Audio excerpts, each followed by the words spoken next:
What's up, everybody, and welcome to the Mets Pod live from Citi Field. I'm Connor Rogers, joined as always by my co-host Joe DeMayo.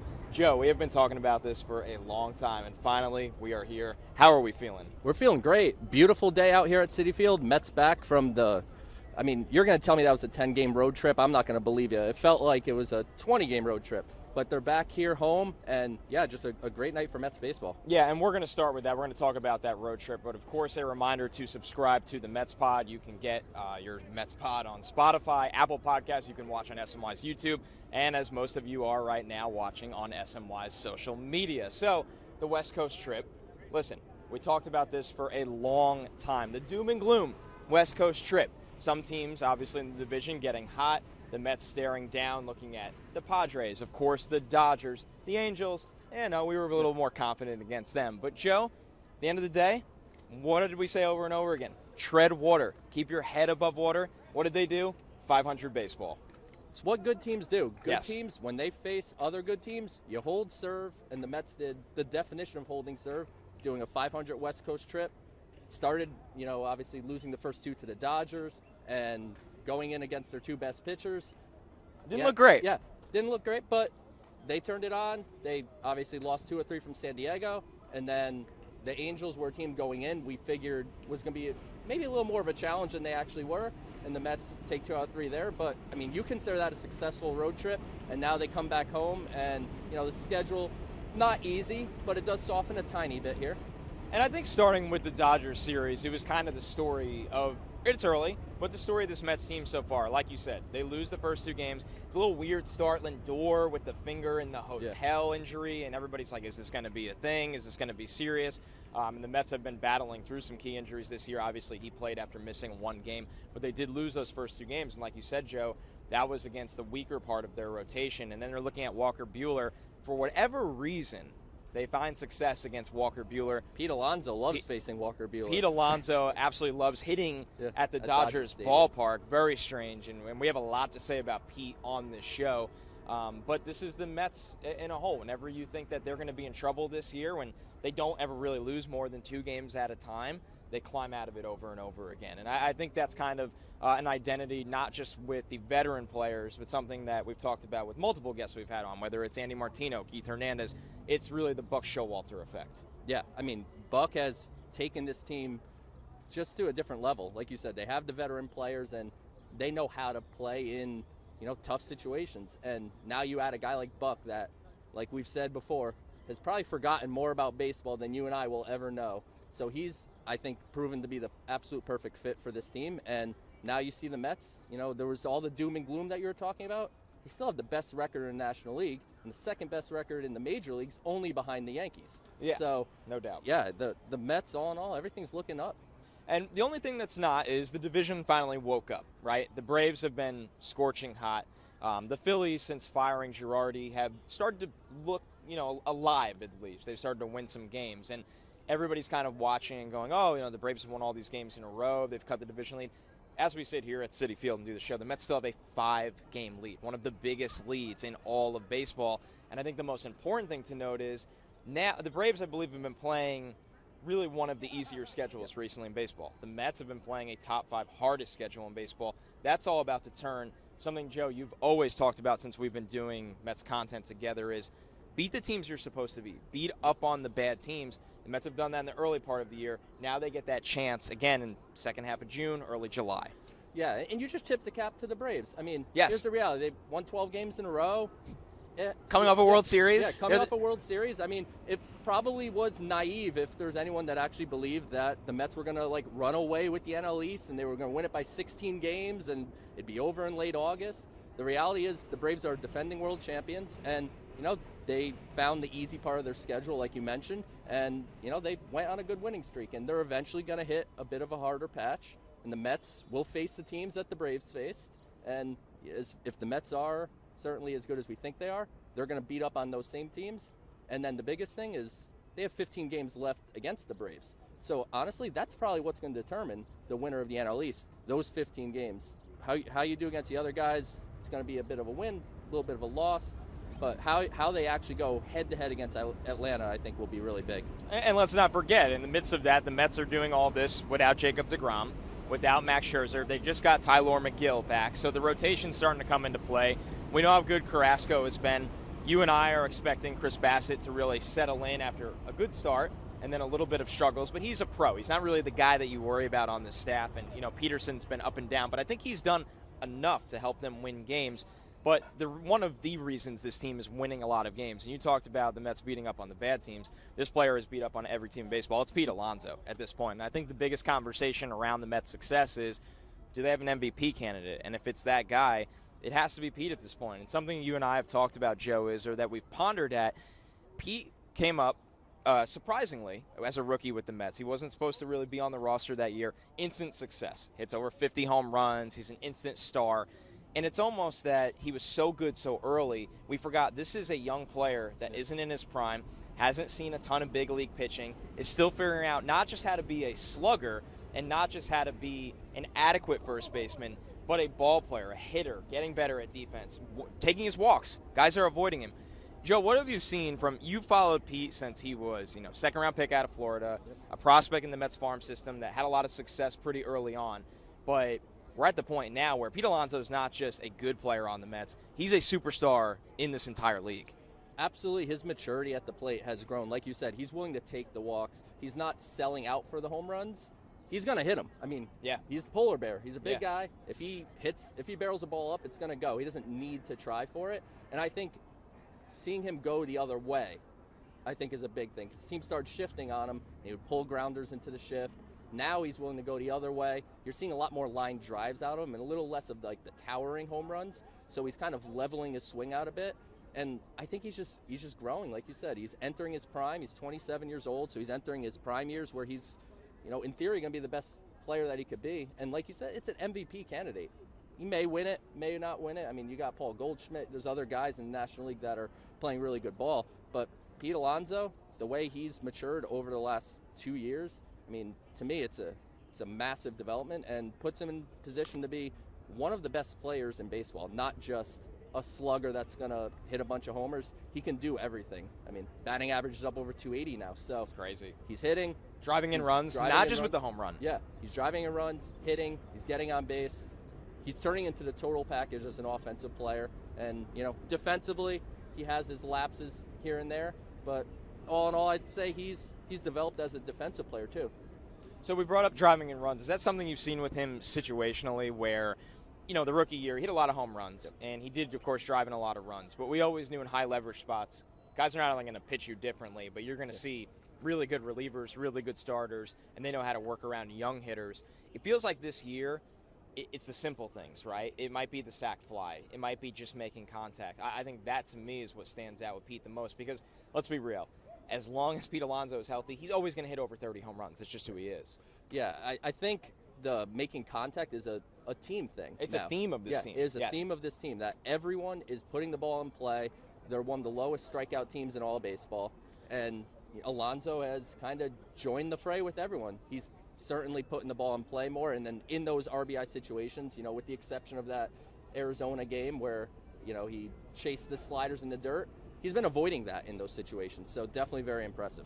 So let me go off script here. Something that we've seen a lot, the narrative around the Mets a month ago, and not much has changed. The Mets are still making contact, still driving in runs, still scoring a lot of runs, is that the advanced metrics tell you the Mets might not be hitting the ball hard, or they might be capitalizing on a lot of infield hits, or they're a team that in an era of baseball where everybody's doing the strikeout or the home run, the classic outcomes, the Mets are kind of going against the grain, and there were doubters of this. I'm talking not just last week, I'm talking over a month ago. Do you think that is a sustainable strategy in today's game? I do. I don't see why not. I think at this point, because how teams are playing with the three true outcomes, defensively they're playing other teams that way. So the Mets are hitting against the shift, which no one does. Great point. And they're putting the ball in play, and when you put the ball in play, anything could happen. Guys will boot balls, guys will drop balls, they'll make bad throws. If you're not putting the ball in play, you're not even leaving the opportunity for things to go your way. And as far as the infield hit goes that you mentioned, this team can run. To me, I don't think that's pure luck. Yep. I think it's pure hustle. They're putting the ball, and if they hit a little dribbler, they know you bust down the line, and if they take a second to wait to throw, they're being out. You saw Eduardo Escobar do it. You saw Starling Marte do it. And it is a theme of this team, like we just said about the contact. It's an all hustle, all contact. And to me, that's a sustainable model. They're going to keep playing that way. That's sustainable for sure. Yeah, stealing bases, and let's be real. We, for a while wanted this team to get more athletic. If you look just a couple of years ago, they were a classic power team, but running the bases, not only the athleticism side of the game, but the mental side of the game was always a little questionable for the Mets. And now under Buck, Joey Greenlight Cora at third base, the guy has never seen a stop sign in his life, but until it fails, there's no need to criticize it. It's been a huge part of this Mets offense.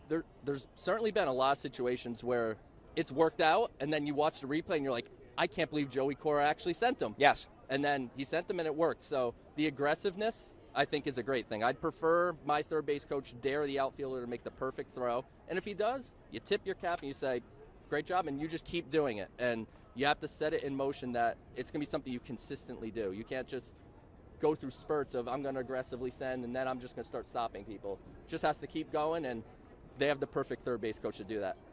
All right, a reminder, you are listening to the Mets Pod. You can subscribe and get the Mets Pod anywhere from Spotify, Apple Podcasts. You can watch on SNY's YouTube. Some of you are right now. And if you are, feel free to send us some questions. We'd love to get them in on today's show or wherever else you get your podcasts. All right, Joe, special episode here. We're at Citi Field. We got a great setup.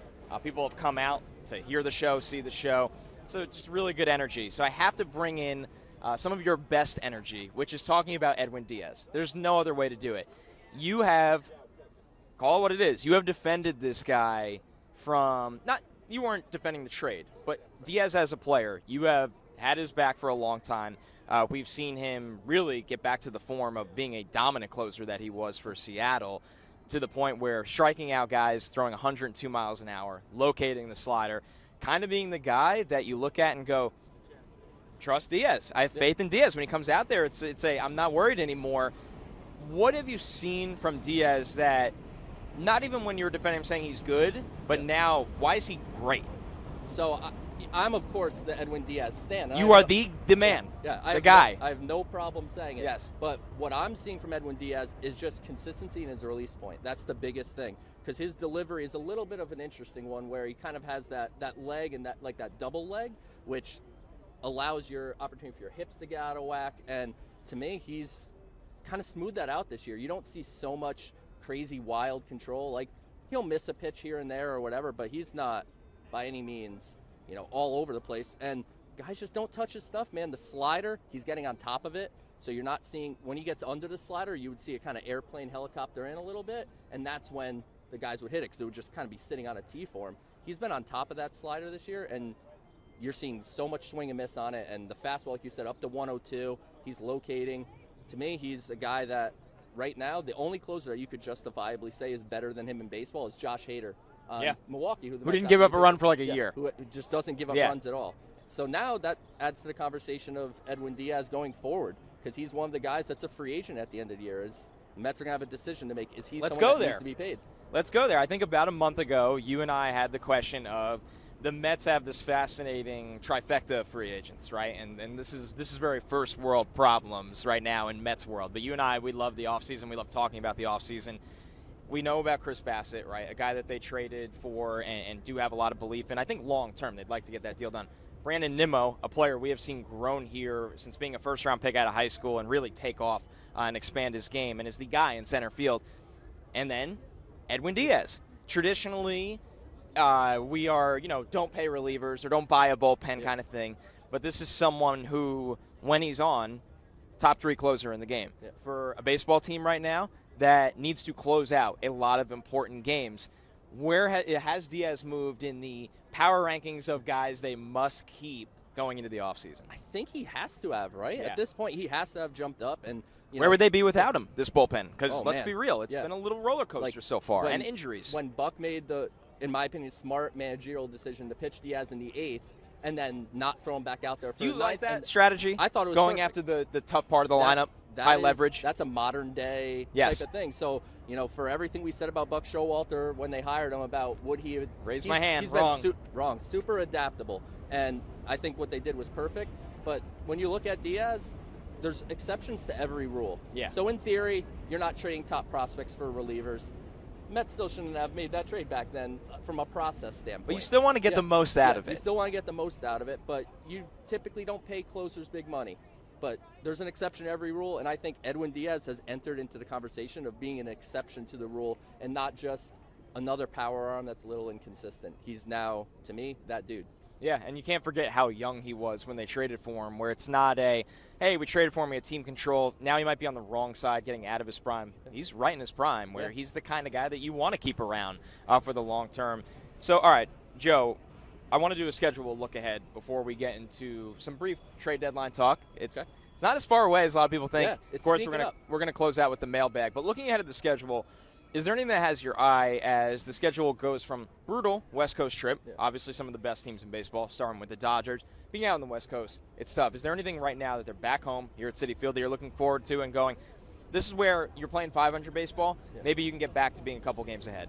I think now's the time. Milwaukee is coming in reeling, so the Mets, so while Milwaukee's a really good team on paper, certainly like we thought the Angels were, they're reeling very similar to what the Angels were when the Mets started coming to town. And after this, they have the Marlins, so a big divisional matchup. And interestingly, the first time they faced the Marlins all year. We haven't seen them. Yeah, We've seen the Nationals and the Phillies 9,000 times. 9,000 times. The Diamondbacks 8,000 times. Yep. But we haven't seen the Marlins yet, so we see them. You got the Astros twice, so you got the away and then the home there. Short series, right? Two-game series each, I believe. So I think it's an opportunity for the Mets to reestablish themselves, and it starts tonight here against Milwaukee at Citi Field. All right. So we get questions every week about what are the pieces this team needs to acquire, and we're going to get into the mailbag. I'll actually jump ahead here and sneak one into it as we talk about the trade deadline. Here was a question from Cowboy who said, "What do you guys see being the biggest trade piece the Mets will look for, as well as who do you feel will be moved in that said trade from the Mets?" You and I have kind of hammered home bullpen, maybe a DH, not necessarily a J.D. Martinez level player, or a Wilson Contreras level player. But when you look at this, Joe, we're in that 6-week territory where it might not be in everyday media, it might not be an everyday fan discussion as much as it is here. But teams have to be doing their scouting right now and saying, here's a couple holes that we have, and can we acquire it on the cheap? Oh, no, there's no question that the teams are saying their pro scouts out to other rosters and just see what could be available. And I don't know about specific players, because with the expanded playoffs this year, I think teams are not going to be making the decision to sell until right up against the deadline, because there's going to be more teams in the playoffs. A lot of teams in flux right now. A lot of in flux. So, but if you want to just talk rather than specific players, more just positions, I think bullpen is obvious. I mean, once you get past Diaz, I think there's question marks on everything else. Lugo's been up and down. Up and down, yep. The lefty relief situation's been up and down. Trevor May's coming off the injury, so we're not entirely sure what's going to happen with him when he comes back. So they definitely need to look into some bullpen help. And I would say maybe it's not specifically DH per se, but power. Because while the Mets are doing all the little things right, which I think is great for, obviously, and it's proving out in the record, but they're 18th in the league in home runs. So that number needs to get a little closer to, league average or above. So I would say the top priorities need to be bullpen and then, of course, some power. All right, so I'll throw the name at you that everybody asks about, and we were talking about off the air, Wilson Contreras, right? It's the factor of he's a catcher. He's a offensive catcher. He's been one of the best offensive catchers in the game for a while now. The Cubs could be year number 2 in a row of selling off assets.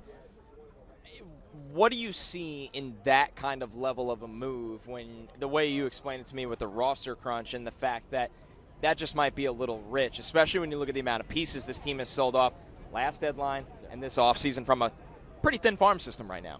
Yeah, I don't see it as, honestly, a great fit. Like, I know there's a lot of Met fans that are down on James McCann and Tomas Nido as the catching duo, but with the way the rest of the offense is performing, you need those guys for their defensive side of the ball. And at this point, you're not going to see the Mets just cut James McCann and the rest of – he's got 2 more years after this on his contract. They're not just they ate the Robinson Cano deal. They're not going to also eat the James McCann deal just to go trade a top prospect for Wilson Contreras, because that's the thing. He's going to cost a lot.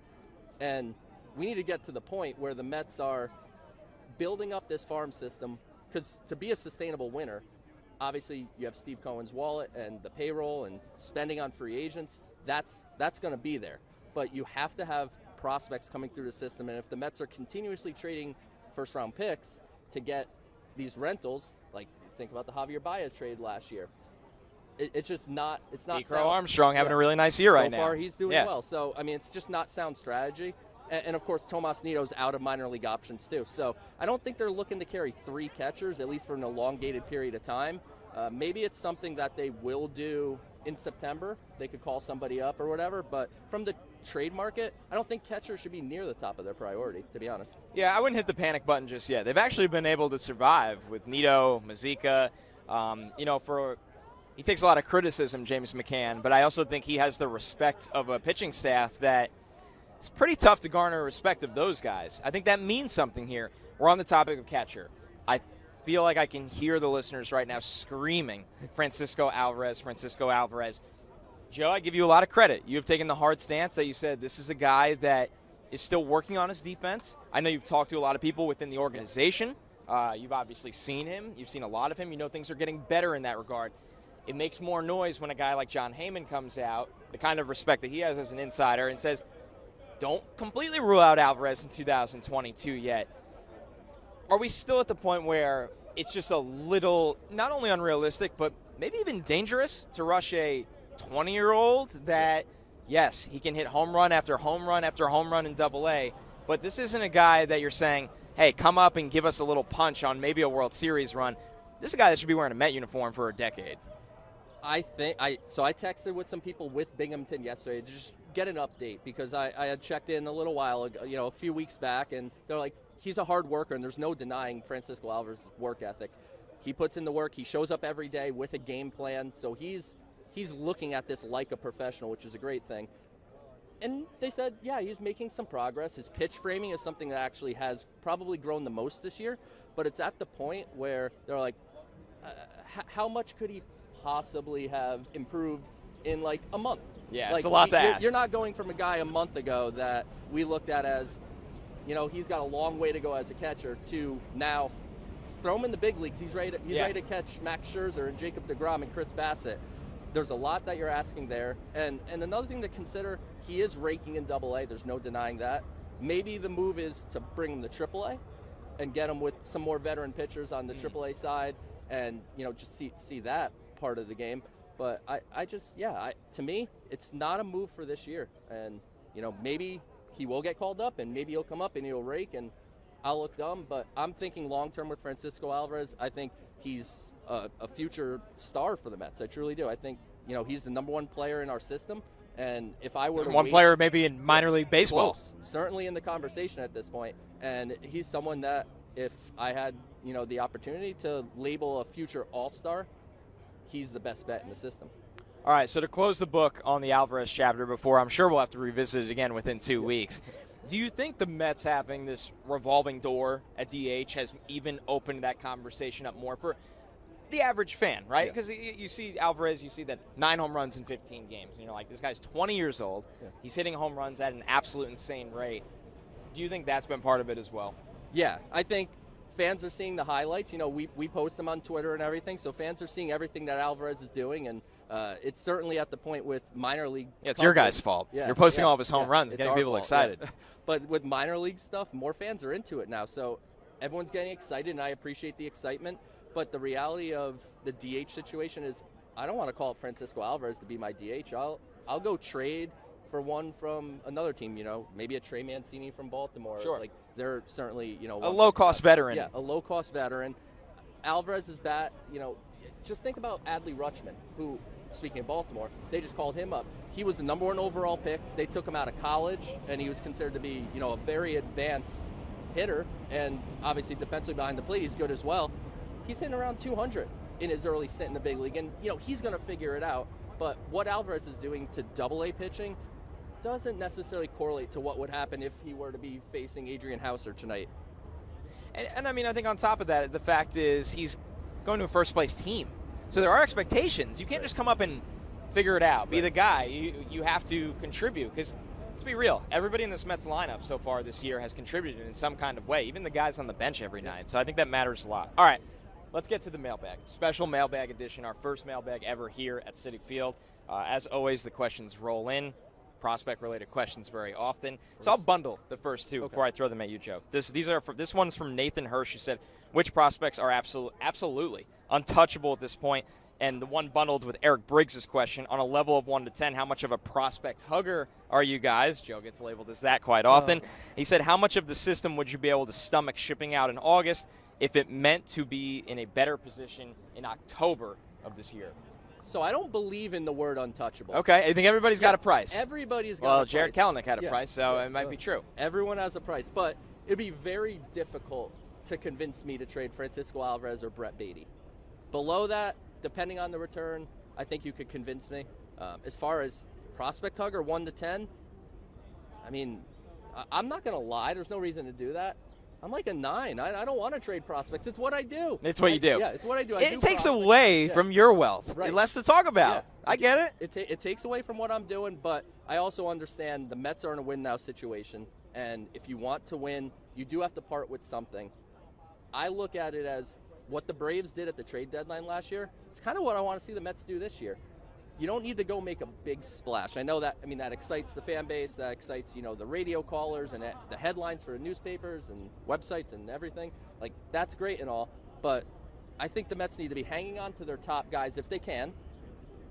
Go get this year's Eddie Rosario, this year's Jorge Soler, this year's Richard Rodriguez. You go get those guys. I think if you're doing that, I think that puts you in a good position because you're building around a core of Jacob deGrom coming back, Max Scherzer coming back, the offense with Pete Alonso, Starling Marte, Jeff McNeil, Francisco Lindor. They don't need a superhero to come in here. Exactly. And that's how Javi Baez was looked at last year. He was, when they got Baez, it was like expected that he was going to come and make a significant impact, significant difference to what's going on with the roster.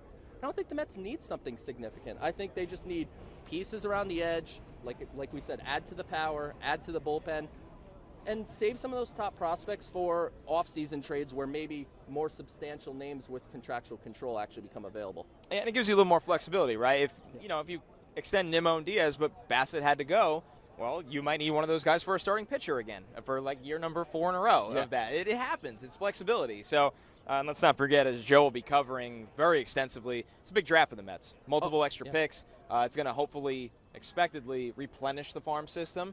And that might, at the end of the day, make some guys expendable, which is a good transition here from Dougie Clyde's asking in the mailbag. Right now, I'm thinking Alvarez, Beatty, and Ramirez are untouchable. Though anything can happen, would love to hear you unpack this theory. I could see Mauricio and Vientos moved. So I find it interesting lumping Ramirez in. And that's a new one. Yeah, that is a new one. And he's been great for Low A St. Lucie. He's repeated the level this year. You really see his game kind of coming together. And he's a guy that, if you want to estimate the best odds of a major leaguer, a prospect in the major leagues to represent all 5 tools in this system, it's Alex Ramirez. We'll see kind of how he all develops, but as far as Mauricio and Vientos, like, what are we talking about moving here? Like, are we getting, like, the Mets? Not a 7th inning man. Right. The Mets need to be getting somebody with contractual control and high-level impact to be trading 2 guys that are top 100 prospects in baseball. Like, they need to get, like I said just a minute ago, they need to get out of the thought process of winning right this second takes priority over winning next year and the year after that and the year after that. Billy Epler said that actually when he got hired on his press conference. He said, look, we're going to be trying to win every single year, but we're not going to sacrifice winning 2 years from now just to win right now. So they have to be careful in what they do, I think, is probably the best way to phrase it. Yeah, and I think it's easy to get caught up in, right now, let's be real. We're assuming that Francisco Alvarez and Brett Beatty are going to be locks to be a part of this team for a long time. Things go wrong sometimes. Sometimes you're a guy that you think is going to be great, it just doesn't work out that way. So it's nice to have the depth. It's nice to have guys behind them and it's crazy to say that about Mauricio or Vientos, but could be insurance and could go differently than you expect. I mean, look at Pete Alonso. He was a second-round pick. Right. Nobody expected Pete to be this level of superstar, and I know you've seen that a lot in the farm system here for a long time. Yeah, Jeff McNeil's another example, and obviously Jacob deGrom's the prime example, right? But yeah, no, I mean, you look at a guy, you look at a guy like Beatty, like hypothetically he doesn't work out. You have Mark Vientos, who's also a third baseman. Ronnie Mauricio, he's currently a shortstop, so the theory is, well, Francisco Lindor's under contract for 10 years. Ronnie Mauricio doesn't have a spot here. In spring training, the Mets gave Mauricio some reps at second base. They gave him some reps in the outfield. So DH spot is existing in the DH NL spot now. is a that to me that has Mark Vientos' name written all over it. He's kind of a player without a clear-cut position, I'd say. But Mauricio, he's a good athlete. I think if you were to take him out of center, shortstop, put him in center field or even a corner, I think it's something he could do. All right, so one update we did get today. We got a lot of injury updates today. You know, Jankowski working his way back, Scherzer back with the team. But, of course, we have to talk about Jacob deGrom. I think that's always going to be a theme as long as Jacob deGrom is not healthy in uniform for the Mets right now. It sounds like he's been throwing. Yep. I think the next big one is facing live hitters. Yep. Joe, you've been very cautious since the deGrom injury. Before really any news came out, don't set expectations when he's going to return. Where should the expectations be right now for Jake, especially when you look at a team that, sure, the lead's not 12 games anymore, it's 5, but at the same time, they're not staring up at it, falling behind 10 games. They're not rushing deGrom back. Just doesn't make a lot of sense, I think. There's no reason. Despite how much good news we get. Yeah, the good news is great. Good news is better than bad news. Yes. So or no news, which is usually bad news. Right. So he's making progress. Clearly, he's throwing bullpen sessions. I know, like you said, he's going to be going to live hitters soon, and he wants to do some ups and downs, which is obviously very important. But yeah, there's no rush, and I always go back to when he first kind of went on the IL. Buck Showalter in a press conference just kind of subtly was like, yeah, if we get Jake back by the All-Star break, that'd be good. I remember hearing that and going, All-Star break? It felt like forever away. Yeah, I was like, All-Star, like that's forever. And obviously, we're getting closer and closer to the All-Star break, and I still think it's a realistic target. Like, maybe it's just after the All-Star break. I think we're at the point where Max Scherzer's probably a little ahead of deGrom, and maybe he's an early July comeback, and deGrom's a mid-July comeback, but they have a lead in the division. They have the best record in the National League. Let's just get Jacob deGrom to be 110%, so when he comes back, he's the Jacob deGrom that they need, because without Jacob deGrom being Jacob deGrom, the Mets' World Series hopes probably are not as strong as, obviously, without him. Yeah, I think what makes this team special, or what's expected to make this team special, is that deGrom and Scherzer are your game 1 and 2 in every single playoff series, and that's a threat that we haven't seen something like that in baseball in a long time. It's just absolutely insane. Speaking of that, let's talk about the number 3 guy, because he's pitching here tonight. Chris Bassett, really good start in a New York Met uniform, has been open. This has been one of the hardest parts of his career. He hasn't really gone through something like this at his time in the big leagues.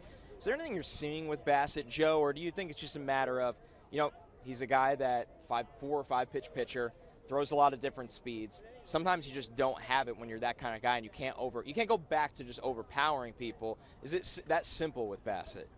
What I'm seeing really is he's just missing with his location on his pitches, and often when you think about he's missing with location, you're thinking he's just throwing a bunch of balls and walking hitters. But it's mostly his curveball's hanging and getting hit. His fastball is up and getting hit.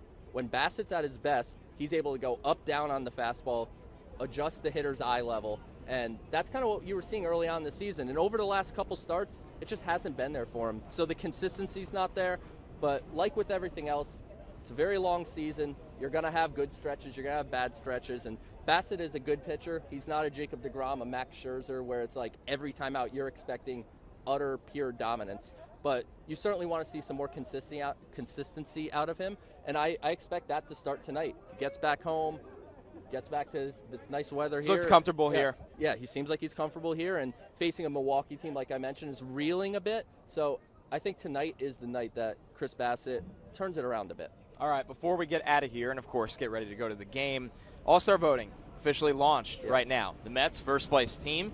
Over the years recently, the Mets haven't been a club that have sent a large amount of All-Stars to the game. It's a little bit different this year. Pete Alonso is going to be there. Yeah. Has to be there.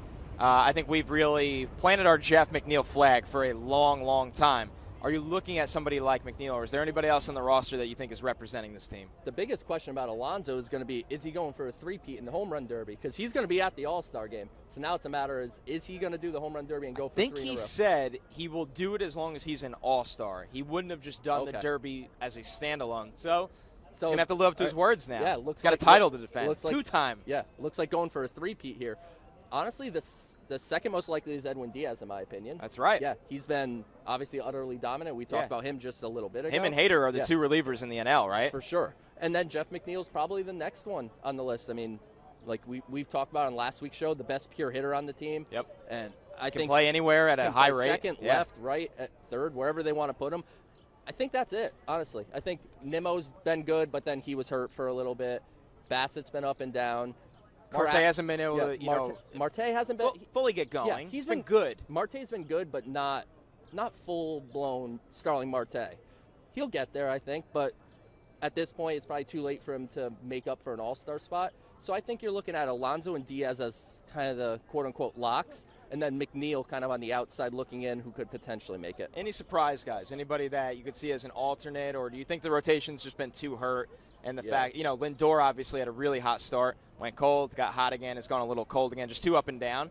Because realistically, Lindor would be the wild card. Tatis hasn't played this year. Opens up shortstop. So shortstop hasn't been as strong in the National League this year, and from a WAR perspective, Lindor's still up there amongst NL shortstops. So it's had the ups and downs like you mentioned, but if he's able to start turning it on here over the next 3 weeks, I think you're looking at him as potentially that fourth option that could make the All-Star team. All right, what is Joe DeMayo looking forward to most getting into the park?